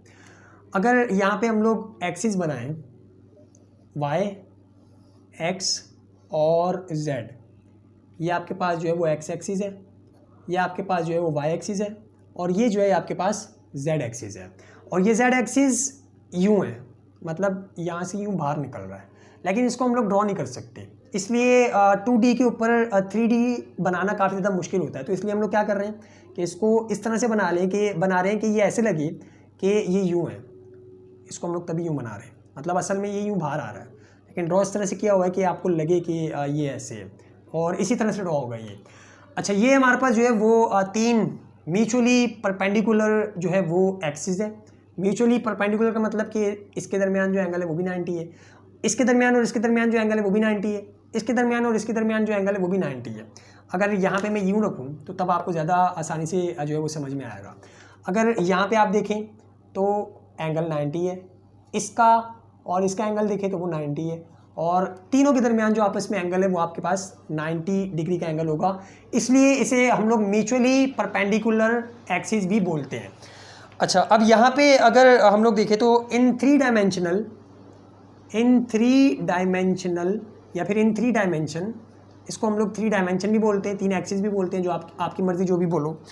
तो 3 dimensional space, in 3 dimensional space unit vectors along x, y and z are i, j और साथ में आपके पास k, i, j एंड के। अच्छा, अब जो ये आपके पास 3 एक्सिस थे, इनकी डायरेक्शन को शो करने के लिए हमने क्या किया कि इनके साथ एसोसिएट कर दिए 3 यूनिट वेक्टर्स। एक्स एक्सिस के साथ जो हमने यूनिट वेक्टर एसोसिएट किया उसकी डायरेक्शन को शो करने के लिए उसे हम लोग आई बोलते हैं। वाई एक्सिस की डायरेक्शन को शो करने के लिए जो इसके साथ हमने यूनिट वेक्टर एसोसिएट किया उसे हम लोग जे बोलते हैं, और जेड एक्सिस की डायरेक्शन को शो करने के लिए जो हमने इसके साथ यूनिट वेक्टर एसोसिएट किया इसे हम लोग के वेक्टर बोलते हैं। आई, जे और के, ये सारे के सारे जो स्मॉल के अंदर होते हैं, और इनके ऊपर जो है वो एक कैप भी इस तरह से लगी हुई होती है। अगर इसको दोबारा से बनाएं तो आई कैप, के ऊपर कैप और जे के ऊपर कैप, ये सारे के सारे यूनिट वेक्टर्स हैं, और इन्हें किस लिए इस्तेमाल किया जाता है? एक्स एक्सिस की डायरेक्शन को शो करने के लिए, और वाई एक्सिस की डायरेक्शन को शो करने के लिए, और जेड एक्सिस की डायरेक्शन को शो करने के लिए। यहाँ पे क्योंकि हमने पढ़ा कि यूनिट वेक्टर क्या होते हैं, इनका मैग्नीट्यूड 1 के इक्वल होता है। अगर यहाँ पे देखा जाए तो आई की वैल्यू यानी कि इसका मैग्नीट्यूड, जे का मैग्नीट्यूड, क्योंकि ये वेक्टर्स हैं सारे के सारे, तो इन तीनों का जो मैग्नीट्यूड है अगर आपसे पूछा जाए तो ये 1 के इक्वल है, और ये सारे के सारे यूनिट वेक्टर्स हैं। और इन्हें किस लिए इस्तेमाल किया जाता है? सिर्फ और सिर्फ डायरेक्शन को शो करने के लिए, कि अगर कोई वेक्टर एक्स एक्सिस की डायरेक्शन में तो उसे हम लोग आई से रिप्रेजेंट करेंगे, अगर कोई y एक्सिस की डायरेक्शन में है तो उसे हम लोग j से रिप्रेजेंट करेंगे। अगर कोई वेक्टर आपके पास k की डायरेक्शन z एक्सिस की डायरेक्शन में है तो उसे हम लोग k से रिप्रेजेंट करेंगे। इसकी एक एग्जांपल हम लोग यहाँ पे लेते हैं जिससे आपको जो है वो क्लियर हो जाएगा कि कैसे हम लोग वेक्टर को यूनिट वेक्टर के ज़रिए से लिख रहे होते हैं। तो एग्जांपल कुछ इस तरह की है कि फ़र्ज़ करो कि आपके पास आपको दिया हुआ है कि एक गाड़ी है, एक बॉडी है, उसकी वेलोसिटी जो है वो 5 मीटर पर सेकेंड है। A body has velocity of 5 metre पर सेकेंड। एक बॉडी है जिसकी वेलोसिटी आपके पास कितनी है, 5 मीटर पर second along x axis, along x axis. तो अगर इसको मैथमेटिकली बोला जाए कि लिख के बताओ तो मैथमेटिकली आप कैसे लिखोगे? ग्राफिकली तो हमें पता है कि हम लोग कैसे करेंगे, स्केल बनाया मीटर पर सेकेंड के हिसाब से कि हमने बोला कि 1 मीटर पर सेकेंड जो है वो इक्वल है 1 सेंटीमीटर की, तो हमने जो है वो एरो ड्रॉ कर देना है। अलोंग एक्स एक्सिस बोला हुआ है तो अलोंग एक्स एक्सिस हम लोग एक एरो यूँ ड्रॉ कर देंगे और उसकी लेंथ कितनी होगी, 5 सेंटीमीटर की, 5 सेंटीमीटर की लेंथ होगी उसकी। तो ये आपके पास जो एरो है ये ग्राफिकली आपने यहाँ पे ड्रॉ कर लिया। लेकिन अगर आपको बोला जाए कि आप मैथमेटिकली लिख के बताओ, मैथमेटिकली लिख के बताओ कि जो आपके पास ये वेक्टर है उसको मैथमेटिकली कैसे लिखोगे आप, तो उसके लिए आप हमने जो पीछे इसकी डेफिनेशन पढ़ी मैथमेटिकली जो वेक्टर को लिखने का तरीका वो क्या था कि ये आपके पास वेक्टर है और मैग्नीट्यूड ऑफ ए और साथ में इसका यूनिट वेक्टर। तो अगर यहाँ पे हम लोग देखें तो वेलोसिटी का वेक्टर है, ये आपके पास वेलोसिटी का वेक्टर हमने लिखा कि equals to magnitude of velocity, magnitude of velocity और साथ में इसकी यूनिट वेक्टर आएगा, यूनिट वेक्टर आएगा। तो यहाँ पे आपके पास मैग्नीट्यूड कितना है, 5 मीटर पर सेकेंड, तो यहाँ पे आप इसका 5 मैग्नीट्यूड डाल दोगे और साथ ही साथ जो इसका यूनिट वेक्टर है अगर हम लोग देखें तो इसकी डायरेक्शन हमें कहाँ पे बताई हुई है, अलोंग एक्स एक्सिस। तो एक्स एक्सिस के अलोंग कोई सा भी वेक्टर हो तो उसको शो करने के लिए आप लोग किस चीज़ का इस्तेमाल करते हो, आई का जो वेक्टर है ये इंट्रोड्यूस होता है। तो यहाँ पे आएगा 5i। तो ये आपके पास जो है वो लिखने का तरीका है वेक्टर को मैथमेटिकली, कि आप अगर किसी वेक्टर को मैथमेटिकली लिखना चाह रहे हो तो इस तरह से लिखोगे, velocity is equal to 5i। ये तो बिल्कुल सिंपल सी एक एग्जांपल थी कि सिंपल हम लोगों ने सिर्फ एक ही डायमेंशन के अंदर, एक्स एक्सिस की डायमेंशन के अंदर सिर्फ लिखा है वेक्टर को। 2 डायमेंशन के अंदर किस तरह से लिखते हैं वो आगे हम लोग वेक्टर इन प्लेन को प्लेन के अंदर देखेंगे और उसके बाद आपको खुद ब खुद एक आइडिया हो जाएगा, एक कॉन्सेप्ट बन जाएगा आपके दिमाग में। और फिर हम लोग अगर 3 डायमेंशन के अंदर भी वेक्टर को लिख रहे होंगे तो आपको इतना ज़्यादा मसला नहीं होगा। आखिरी टॉपिक के ऊपर बढ़ते हैं और वो हमारे पास क्या है, वेक्टर इन अ प्लेन, और उसके बाद उसके कुछ प्रॉब्लम्स भी हैं जिनको सॉल्व करने के बाद आपको ज़्यादा क्लियर हो जाएगा जो भी हम लोग यहाँ पे कर रहे हैं अभी। तो वेक्टर इन प्लेन, या फिर इसे आप इस तरह से भी बोल सकते हो कि वेक्टर इन 2 डायमेंशन। इस टॉपिक को स्टार्ट करने से पहले कुछ बेसिक चीज़ें हैं वो आप लोगों को आनी चाहिए, और उसके अंदर क्या है, एक तो पाइथागोरस थ्योरम है वेक्टर इन प्लेन, एक तो हमारे पास पाइथागोरस थ्योरम है, और इसके बाद आपके पास जो ट्रिग्नोमेट्रिक रेशोज़ हैं उनका कॉन्सेप्ट आपके पास होना चाहिए, जो हमने मैट्रिक के अंदर काफ़ी डिटेल के अंदर डिस्कस भी किया हुआ है। यहाँ पे अगर जल्दी से उसे हम लोग रिवाइज करें तो पाइथागोरस थ्योरम और जो आपके पास वेक्टर इन कौन सा टॉपिक, ट्रिग्नोमेट्रिक रेशोज़ वाला कौन सा है, ये आपके पास अगर राइट एंगल ट्राइंगल है तो इसके अंदर ये हाइपोटेन्यूस होता है। अगर इस एंगल को कंसीडर कर रहे हो तो ये आपके पास परपेंडिकुलर है, और ये आपके पास जो बच जाएगी साइड ये क्या है, बेस। इसके बाद हमारे पास साइन कॉस थीटा वाले रेशोज़ हैं, साइन थीटा कॉस थीटा, और आपके पास जो है वो टेंजेंट थीटा। तो इनके रेशोज़ आपको पता है, परपेंडिकुलर अपॉन हाइपोटेन्यूस होता है ये वाला जो साइन थीटा का रेशो होता है। सम पीपल हैव, और यहाँ पे कर ली brown hair through proper brushing, इस भी तरीके से आपने याद किया हुआ है। तो ये रेशोज़ हैं, ये आप लोगों को पता होना चाहिए। और पाइथागोरस थ्योरम के बारे में क्या है, पाइथागोरस थ्योरम को अगर देखें तो वो हमें क्या बताता है कि हाइपोटेन्यूस का स्क्वायर जो है वो इक्वल होता है परपेंडिकुलर के स्क्वायर प्लस बेस के स्क्वायर के। बस ये 2 चीज़ें जो आपको पता होनी चाहिए, ये 2, बाकी सारी की सारी चीज़ें जो हम लोग यहाँ पे डिस्कस कर लेंगे। अच्छा, अब यहाँ पे हमें सबसे पहले जो कंसीडर करना है वो क्या चीज़ कंसीडर करनी है कि आपके पास एक वेक्टर दिया हुआ है आपको जो कि एफ है, जो वेक्टर दिया हुआ आपको ये एफ है, और ये आपके पास जो है वो एक्सिस है, एक आपके पास एक्स एक्सिस है और ये वाला जो है आपके पास वाई एक्सिस है। अच्छा, यहाँ पे मैट्रिक की कुछ थोड़ी बहुत जो है वो बेसिक्स लगेंगी, और वो कौन सी है कि आप लोगों को पता होगा कि ये आपके पास अगर एफ़ वाला वेक्टर है तो इसकी जो प्रोजेक्शन या फिर इसका जो कंपोनेंट यहाँ एक्स एक्सिस के ऊपर गिरता है, इसे हम लोग एफ़ और एक्स बोलते हैं, एफ़ का एक्स वाला कंपोनेंट, और इसी वाले वेक्टर का, इसी फोर्स का जो एक कंपोनेंट वाई की डायरेक्शन के अंदर गिरता है, इसे हम लोग एफ वाई बोलते हैं। और अगर इसे हम लोग यहाँ भी ड्रॉ करें इसी वाले वेक्टर को, तो हम इसे यहाँ भी ड्रॉ कर सकते हैं, यहाँ पे ये भी एफ वाई है, क्योंकि ये सेम वेक्टर है तो इसे आप यहाँ भी ड्रॉ कर सकते हो। तो ये आपके पास एक राइट एंगल ट्राइंगल बन जाएगा। इसे बोल दो पी, इसे बोल दो क्यू, और इसे जो है वो आप बोल दो ओ, इसे बोल दो ओ। तो यहाँ पे हमें पता है कि जो ये एफ एक्स है ये आपके पास क्या है, हॉरिजॉन्टल कंपोनेंट, हॉरिजॉन्टल कंपोनेंट, या फिर इसे हम लोग प्रोजेक्शन भी बोलते हैं, projection of F on to X. Projection का मतलब साया। ये भी चीज़ आप लोग जो है वो आगे भी आप लोगों को सुनने को मिलेगी, और यहाँ पे भी हम लोग जो है इसे प्रोजेक्शन भी बोल सकते हैं। प्रोजेक्शन का मतलब क्या कि अगर यहाँ से मैं इसके ऊपर लाइट मारूँ, इस वाले वेक्टर के ऊपर यूँ ऊपर से इसके ऊपर लाइट मारूँ, तो इसका साया, प्रोजेक्शन का मतलब क्या होता है, साया। प्रोजेक्शन का मतलब क्या होता है आपके पास, साया। तो अगर यहाँ से मैं लाइट मारूँ तो इसका जो साया एक्स एक्सिस के ऊपर बनेगा वो क्या कहलाएगा, एफ एक्स, या फिर सिंपली आप इसको हॉरिजॉन्टल कंपोनेंट भी बोल सकते हो। तो एफ की प्रोजेक्शन ये वाली एफ एक्स, या फिर ये हॉरिजॉन्टल कंपोनेंट है एफ का।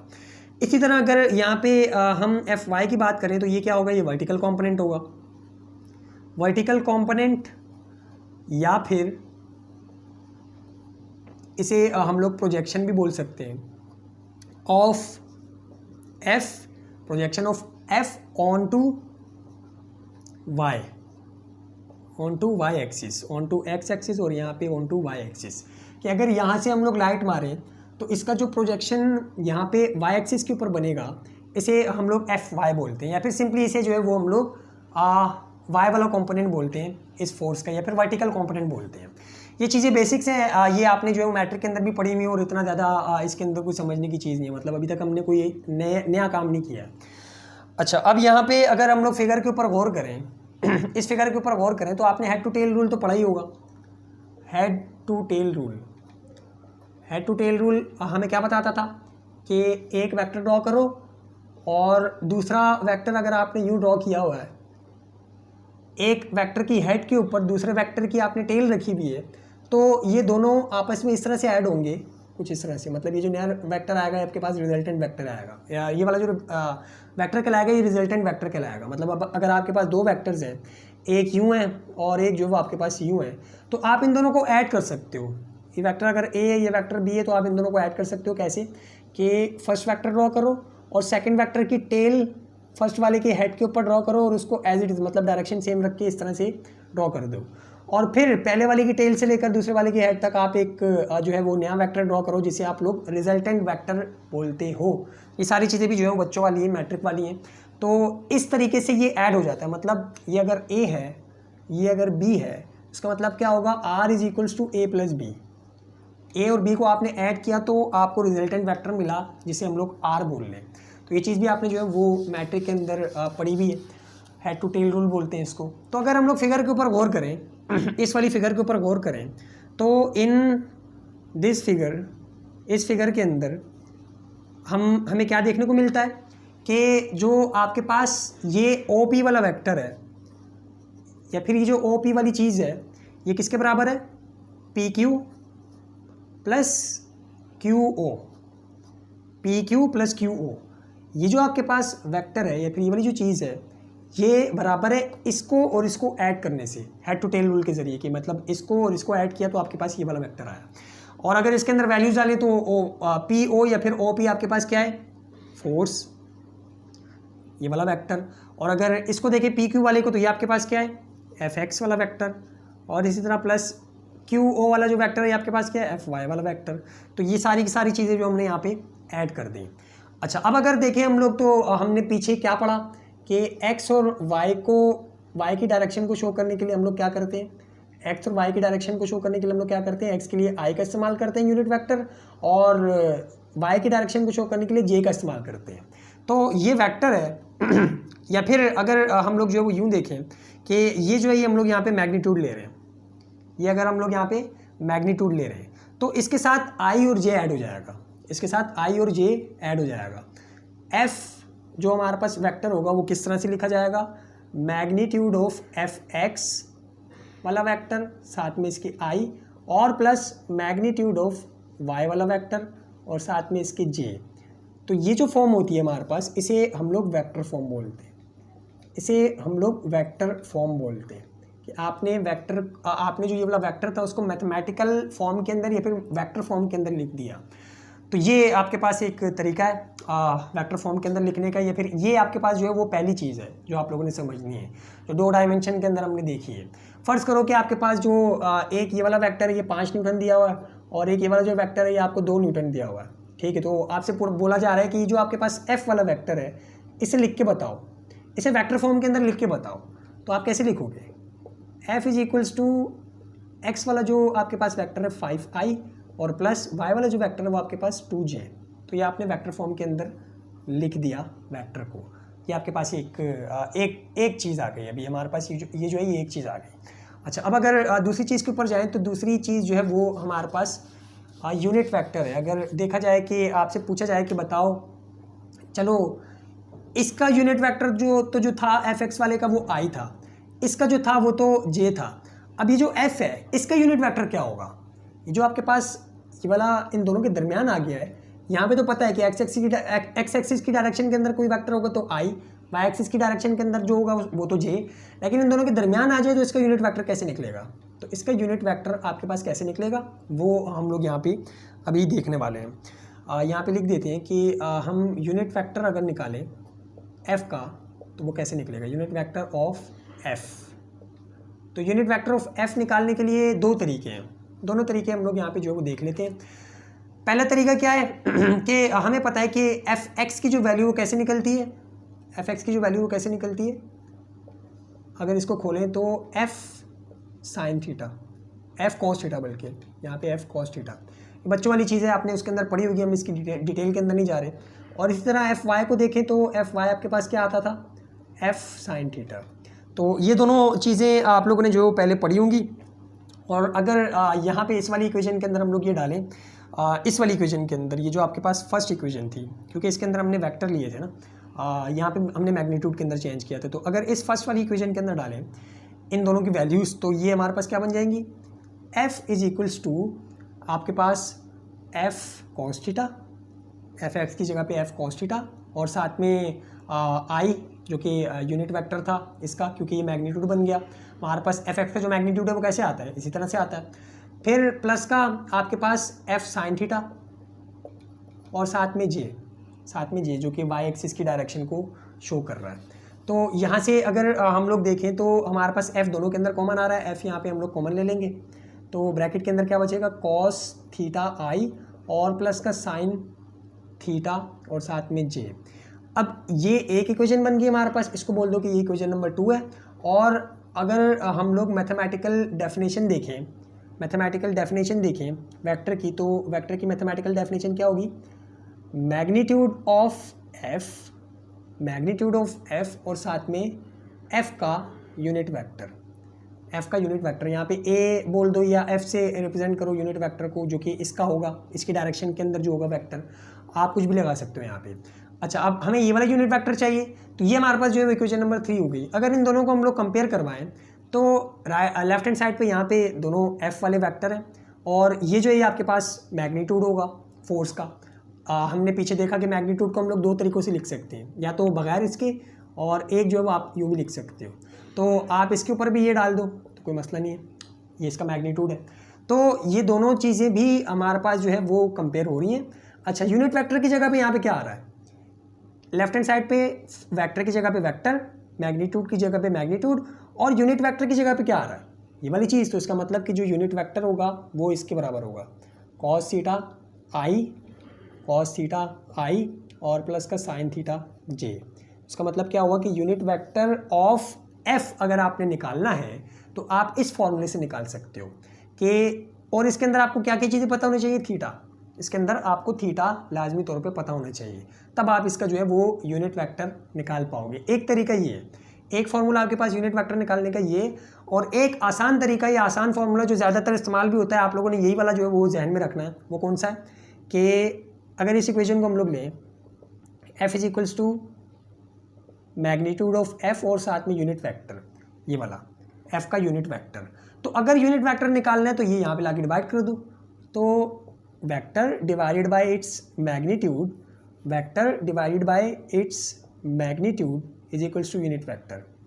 ये यूनिट वेक्टर की डेफिनेशन भी है और इसका बेसिक फार्मूला भी है कि अगर आपको यूनिट वेक्टर निकालना है किसी भी वेक्टर का, तो आप उसके यूनिट, आप उस वेक्टर को, मतलब उसकी जो वेक्टर फॉर्म है ये वाली, जैसी ये हमारे पास वेक्टर फॉर्म है, उसको डिवाइड कर दो उसके मैग्नीट्यूड से, तो आपके पास यूनिट वेक्टर आ जाएगा। ये चीज़ अभी आपको समझ में नहीं आ रही, जब हम लोग एग्जाम्पल करेंगे इसकी या फिर इसका प्रॉब्लम करेंगे तो आपको क्लियर हो जाएगी वहाँ पे। अभी सिर्फ आपने जो है ये जहन में रखनी है कि यूनिट वेक्टर कैसे निकलता है, vector divided by its own magnitude, तो उसके ज़रिए से आपको जो है वो क्या मिल जाएगा, यूनिट वेक्टर। तो ये आपके पास दूसरी चीज़ थी यूनिट वेक्टर। इसके बाद जो है वो आपके पास मैग्नीट्यूड, अगर आपको किसी वेक्टर का मैग्नीट्यूड निकालना है तो वो कैसे निकालोगे, किसी वेक्टर का मैग्नीट्यूड निकालना है तो वो कैसे निकालोगे, और ये भी चीज़ आप लोगों ने मैट्रिक के अंदर की हुई है। Magnitude of a vector, magnitude निकालना हो अगर किसी वेक्टर का, फ़र्ज़ करो यही वाला आपके पास अगर वेक्टर दिया हुआ है और इसका आपको बोला जा रहा है कि मैग्नीट्यूड निकाल के बताओ, इस f का, जो आपके पास f है इसका मैग्नीट्यूड निकाल के बताओ, जबकि आपको दो कंपोनेंट दिए हुए हैं fx और fy। fx और fy दिया हुआ है अगर आपको वेक्टर, और आपसे पूछा जा रहा है कि बताओ इसका मैग्नीट्यूड क्या है, तो आप क्या करोगे। सबसे पहले तो अगर हम लोग लिखें तो ये आपके पास कुछ इस तरह से होगा वेक्टर फॉर्म के अंदर f कि fx और i और प्लस का fy और साथ में j। हमने एरो डंडियाँ हटा दी तो इसका मतलब साथ में आपके पास इसके इन दोनों का जो है वो यहाँ पे मैग्नीट्यूड लगा हुआ है। अब आपसे अगर पूछा जाए कि f का मैग्नीट्यूड बताओ, ये तो आपने वेक्टर फॉर्म के अंदर बता दी ना, मतलब आपके पास जो वेक्टर होगा वो कुछ इस तरह से होगा, f is equals to 5 plus का 2j, जैसे हमने वहाँ पे एग्जांपल ली थी, f is equals to 5 plus का 2j, ये वेक्टर फॉर्म होती है। लेकिन अगर आपसे पूछा जाए कि भाई वेक्टर आप इसका मैग्नीट्यूड बताओ, मतलब यूँ, तो आप कैसे निकालोगे, तो उसका फार्मूला जो है वो हम लोग यहाँ पे देख रहे हैं। वो कैसे निकलेगा, पाइथागोरस थ्योरम से। आप लोगों को पता भी होगा पाइथागोरस थ्योरम के अंदर हमने क्या पढ़ा कि हाइपोटेन्यूस का स्क्वायर किसके इक्वल होता है, परपेंडिकुलर के स्क्वायर और प्लस बेस के स्क्वायर के। तो यहाँ पे जो हाइपोटेन्यूस है वो ये है, और यहाँ पे जो एंगल अगर ये वाला ले रहे हैं तो ये परपेंडिकुलर और ये आपके पास बेस है। तो आप सिंपली क्या करो कि हाइपोटेन्यूस का square is equals to perpendicular का स्क्वायर और बेस का स्क्वायर, तो आप इसके अंदर जो है वैल्यूज ऐड कर दो। एफ का स्क्वायर, एफ वाले वेक्टर का स्क्वायर, अगर आप मैग्नीट्यूड निकाल लो तो यहाँ पे मैग्नीट्यूड लगेगा इसका स्क्वायर, परपेंडिकुलर का स्क्वायर और बेस का स्क्वायर, दोनों आप आगे पीछे भी लिख सकते हो। तो एफ एक्स वाली वैल्यू का स्क्वायर और प्लस एफ वाई वाली वैल्यू का स्क्वायर। अगर हमें सिर्फ मैग्नीट्यूड निकालना है तो दोनों तरफ हम लोग रूट लेंगे, वही मैट्रिक वाली चीज़, तो यहाँ से ये कट जाएगा और यहाँ पे हमारे पास जो मैग्नीट्यूड है वो कैसे आएगा, ये फिर उसका फॉर्मूला क्या बनेगा, एफ एक्स वाली वैल्यू का स्क्वायर प्लस एफ वाई वाली वैल्यू का स्क्वायर और ऊपर इसके अंडर रूट। तो ये आपके पास फार्मूला बन गया किसी भी वेक्टर का मैग्नीट्यूड निकालने का जो फार्मूला वो ये है। मतलब ये कि अगर आपके पास ये वेक्टर दिया हुआ है और बोला जा रहा है कि आप इसका मैग्नीट्यूड बताओ, तो आप इसका मैग्नीट्यूड कैसे निकाल सकते हो, इन दोनों का स्क्वायर कर दो। ये आपके पास कौन सी वैल्यू है, एफ एक्स वाली, ये कौन सी वैल्यू, वाई वाली, तो एक्स वाली वैल्यू का स्क्वायर लो, वाई वाली वैल्यू का स्क्वायर लो। तो एफ का जो मैग्नीट्यूड ये वाले का निकलेगा, कैसे निकलेगा, 5 का स्क्वायर प्लस 2 का स्क्वायर, यानी कि एफ एक्स वाली वैल्यू का स्क्वायर, एफ वाई वाली वैल्यू का स्क्वायर और इसके ऊपर अंडर रूट। तो 25 प्लस का 4 अंडर रूट के अंदर, और फिर इसको जब आप लोग मज़ीद सॉल्व करोगे तो ये 29 अंडर रूट के अंदर बनेगा। तो इसका मतलब कि ये जो हमारे पास वेक्टर है इसका मैग्नीट्यूड इतना है।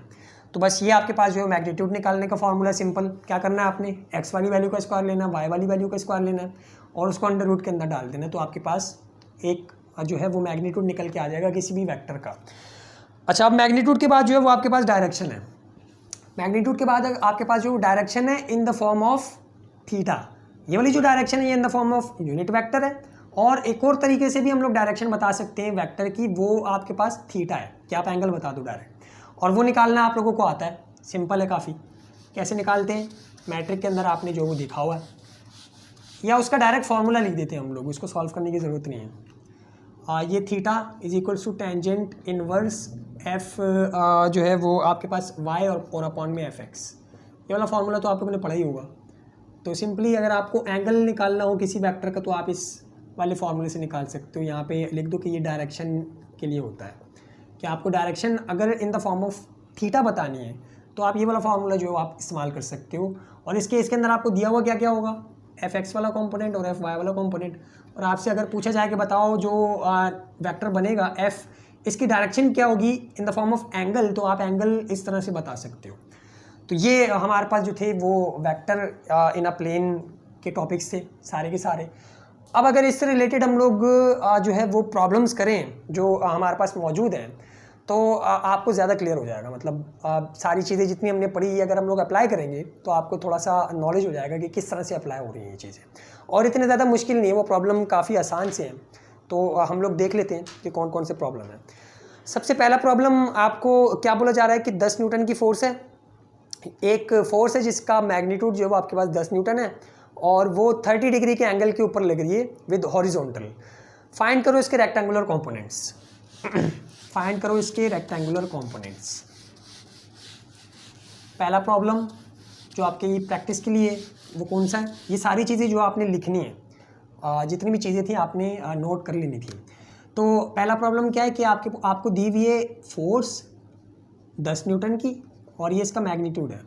10 न्यूटन की फोर्स दी हुई है और आपको बोला जा रहा है कि ये एंगल बना रही है 30 डिग्री का, ये एंगल बना रही है 30 डिग्री का विद हॉरिजॉन्टल, या फिर विद एक्स एक्सिस भी बोल सकते हैं आप, विद एक्स एक्सिस। तो आप इसके रेक्टेंगुलर कंपोनेंट्स निकाल के बताओ, रेक्टेंगुलर कंपोनेंट्स। और रेक्टेंगुलर कंपोनेंट्स क्या होते हैं वो हमें पता है। दूसरे लफ्ज़ों के अंदर एफ एक्स और एफ वाई पूछा जा रहा है आपसे कि ये निकाल के बताओ इन दोनों का मैग्नीट्यूड। तो ये बच्चों वाला जो है वो आपके पास सवाल है, मैट्रिक के अंदर भी आपने किया था। अगर इसको ड्रॉ करें तो ये एक्स है, ये वाई है, और यहाँ पे 30 डिग्री का एंगल के साथ जो है ये फोर्स आ गई 10 न्यूटन की, और यहाँ पे जो 30 डिग्री है। और आपसे पूछा क्या जा रहा है कि आप इसका एफ एक्स वाला कंपोनेंट निकाल के बताओ और एफ वाई वाला कंपोनेंट निकाल के बताओ। तो कैसे निकाल के बताओगे हमें पता है इसका फॉर्मूला क्या होता है। एफ एक्स निकालना हो तो आपके पास सिंपली क्या आता है, एफ कॉस थीटा। और अगर एफ वाई निकालना हो तो आपके पास क्या फॉर्मूला आता है, एफ और साथ में साइन थीटा। सिंपली इसके अंदर वैल्यूज पुट करो, आंसर आ जाएगा।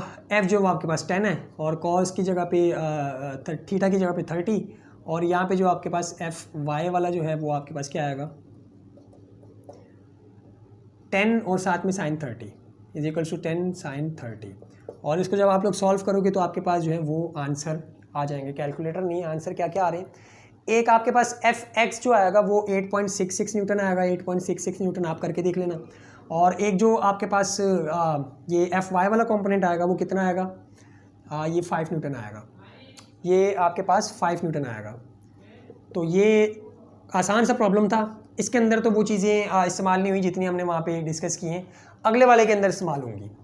तो ये अगर ना भी करते तो इतना जो है वो आपको प्रॉब्लम नहीं था, लेकिन चलो आपका जो है रिवाइज हो गया थोड़ा सा। अब दूसरे के अंदर सारी की सारी चीज़ें आ रही हैं।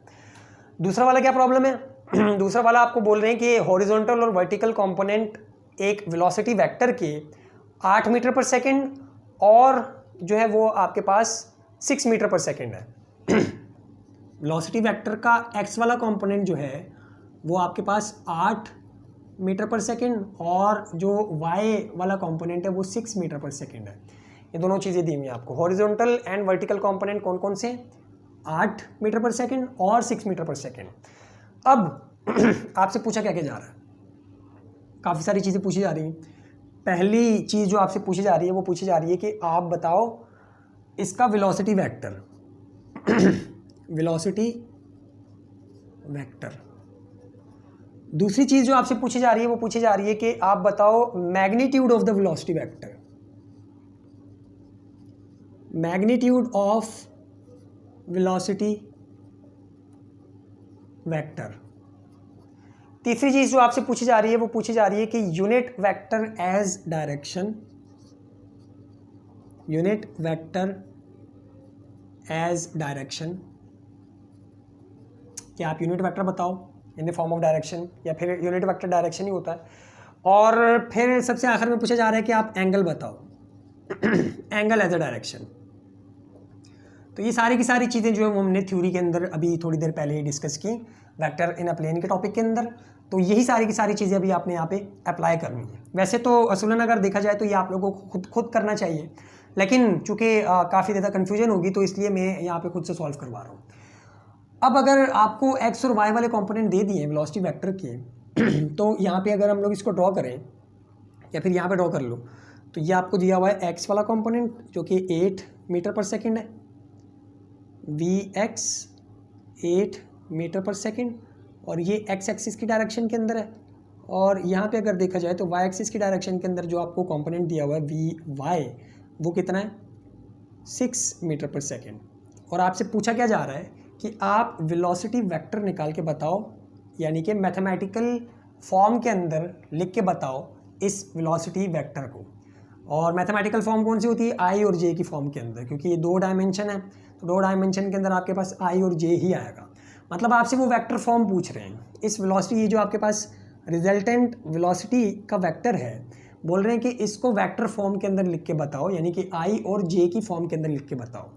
तो हमें पता है कि इसे किस तरह से लिखा जाता है, हम लोग अभी यहाँ पे लिखेंगे। तो ये आपके पास वेलोसिटी वेक्टर होगा, जाहिर सी बात है। अगर यहाँ पे हम लोग इसे ड्रॉ करें, इस वाले वेक्टर को अगर हम लोग यहाँ पे ड्रॉ करें तो वो कुछ इस तरह से ड्रॉ होगा यहाँ पे, और ये जो है आपके पास फिर वेलोसिटी का वेक्टर कहलाएगा, जो यहाँ से स्टार्ट होगा इसकी टेल से और इसके हेड के ऊपर जाएगा।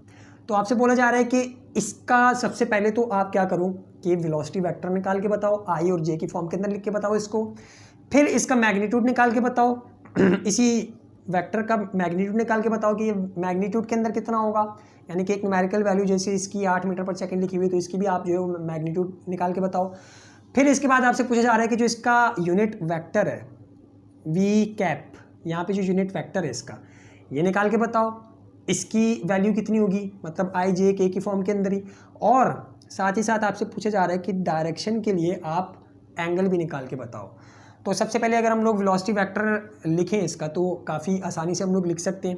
हमने पीछे जो फार्मूला बनाया उसके ज़रिए से कैसे लिखते हैं हम लोग कि एफ़ को अगर हम लोग रिप्लेस करके यहाँ पे वी से जो है वो रिप्लेस कर दें एफ़ को, क्योंकि यहाँ पे हमारे पास वेलोसिटी वेक्टर है। तो V is equals to V X का मैग्नीट्यूड जो कि हमें दिया हुआ है यहाँ पे, ये मैग्नीट्यूड ही है इसका,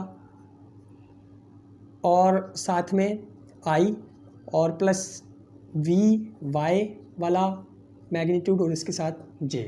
तो सिंपली ये आपके पास क्या कहलाएगी, वेक्टर फॉर्म। तो यहाँ पे लिख दो कि जो वेलोसिटी वेक्टर है वो किस तरह से लिखा जाएगा, 8 आई यूनिट हम लोग साथ में इस तरह से नहीं लिखेंगे, 8 आई वी एक्स का मैग्नीट्यूड 8 है, तो यहाँ पे हमने 8 लिखा और साथ में आई, और प्लस का इसका जो मैग्नीट्यूड है वो 6 है, तो 6 के साथ जे। ये आपके पास वेलोसिटी वेक्टर है। पहले वाला जो है ये हमने कर लिया, या आपने वेलोसिटी वेक्टर निकाल लिया कि 8i प्लस का 6j, 8i प्लस का 6j, ये आपके पास वेलोसिटी वेक्टर है। मतलब ये जो वेक्टर है इसको हम लोग मैथमेटिकल फॉर्म के अंदर या फिर वेक्टर फॉर्म के अंदर लिखें तो वो इस तरह से लिखा जाएगा। अब अगर इसी का मैग्नीट्यूड निकालना है तो मैग्नीट्यूड का फार्मूला क्या पढ़ा हमने कि अगर आपके पास कोई वेक्टर और उसका आपने मैग्नीट्यूड निकालना हो तो आप क्या करो कि उसकी x वाली वैल्यू का स्क्वायर लो, और प्लस y वाली वैल्यू का स्क्वायर लो, और अंडर रूट के अंदर उसको रख दो, तो आपके पास इसी वाले वेक्टर का मैग्नीट्यूड निकल आएगा। तो आप क्या करोगे मैग्नीट्यूड निकालने के लिए कि ये आपने मैग्नीट्यूड का सिंबल लगाया इसके साथ, वी एक्स की जगह पे क्या वैल्यू है 8, तो 8 का स्क्वायर, और प्लस यहाँ पे y की वैल्यू क्या है, मतलब j के साथ जो नंबर लगा हुआ उसकी वैल्यू क्या है 6, तो 6 का स्क्वायर, और अंडर रूट। तो इसको सॉल्व करो, 8 का स्क्वायर कितना होता है, 8 और 8 मल्टीप्लाई होंगे तो शायद 64 आएगा, और प्लस 6 6 36, और इसे जब आप लोग सॉल्व करोगे तो कितना आएगा, 64 और 36 ऐड होंगे तो आपके पास 100 हो जाएगा, 100 अंडर रूट के अंदर। और जब आप लोग 100 का रूट लोगे तो आपके पास 10 यूनिट्स जो है वो 10 मीटर पर सेकेंड, क्योंकि यूनिट हमें पता है कि ये जो है ये आपके पास वेलोसिटी है, तो वेलोसिटी की यूनिट 10 मीटर पर सेकेंड। तो उसका मतलब क्या हुआ कि आपके पास जो मैग्नीट्यूड आया है इस वाले वेक्टर का वो कितना है, 10 मीटर पर सेकेंड। एक्स वाला कंपोनेंट 8 मीटर पर सेकेंड था, वाई वाला कंपोनेंट 6 मीटर पर सेकेंड था, और जो ये आपके पास ओरिजिनल वेक्टर था, ये जो रिजल्टेंट वेक्टर था इसका मैग्नीट्यूड कितना है, 10 मीटर पर सेकेंड। तो ये मैग्नीट्यूड फॉर्म के अंदर, ये आपके पास जो है वो वेक्टर फॉर्म के अंदर, यहाँ पे लिख दो कि ये आपके पास मैग्नीट्यूड फॉर्म के अंदर, ये आपके पास जो है वो वेक्टर फॉर्म के अंदर, वेक्टर फॉर्म के अंदर है, और ये दो चीज़ें होंगी हमारे पास। इसके बाद दो मज़ीद चीज़ें रहती हैं, और तीसरी चीज़ की अगर बात करें, यहाँ से हमारे पास दूसरी चीज़ स्टार्ट हो रही थी, ये फर्स्ट थी, और तीसरी चीज़ की अगर बात करें कि तो unit vector as a direction निकालना है। तो यूनिट वेक्टर सबसे पहले वाला जो हमने देखा था फॉर्मूला इसका, वो क्या था, कॉस थीटा आई और प्लस का साइन थीटा जे, वो यहाँ पे नहीं लग सकता, ये यहाँ पे नहीं लग सकता। क्यों? क्योंकि हमारे पास अभी एंगल नहीं है, अभी हमारे पास एंगल नहीं है, और ज़्यादातर इसको इस्तेमाल भी नहीं करते, दूसरी वाली चीज़ को इस्तेमाल करते हैं। और दूसरी वाली चीज़ क्या है कि यूनिट वेक्टर को हमने किस तरह से पढ़ा मैथमेटिकली, कि vector divided by its magnitude, vector divided by its magnitude, ये आपको क्या देता है, यूनिट वेक्टर। तो सिंपली आप वेक्टर लिखो जो कि ये रहा, वेक्टर ये रहा और इसका मैग्नीट्यूड ये रहा, तो आप इसको डिवाइड करोगे जब आप इसके मैग्नीट्यूड से, तो आपके पास यूनिट वेक्टर आ जाएगा इन द फॉर्म ऑफ आई जे के। तो v इज इक्वल्स टू आपके पास क्या है, 8i और प्लस का 6j, ये यहाँ पे लिखा, और इसके नीचे इसका मैग्नीट्यूड जो है इससे डिवाइड कर दो 10 से। तो 10 चूँकि दोनों से डिवाइड हो रहा है तो दोनों के नीचे बारी बारी चला जाएगा, तो unit vector is equals to 8i upon 10 और प्लस का 6j और अपॉन में 10। सॉल्व करना है तो इसको सॉल्व कर लो, ये आप यहाँ पे आपके पास जो है 4 और 5 आएगा, और यहाँ पे आपके पास 3 और 5 आएगा। तो unit vector in the form of I J जो है वो आपके पास क्या आया, 4/5i और प्लस का 3/5j। अब काफ़ी सारे बच्चे यहाँ पे कंफ्यूज होंगे कि हमने तो डेफिनेशन पढ़ी कि यूनिट वेक्टर क्या होता है, जिसका मैग्नीट्यूड 1 के इक्वल आता है। तो यहाँ पे ये क्या है, ये 1 के इक्वल तो नहीं आ रहा, 1 जो होता है वो बेसिकली आपके पास मैग्नीट्यूड होता है, मैग्नीट्यूड 1 के इक्वल होता है।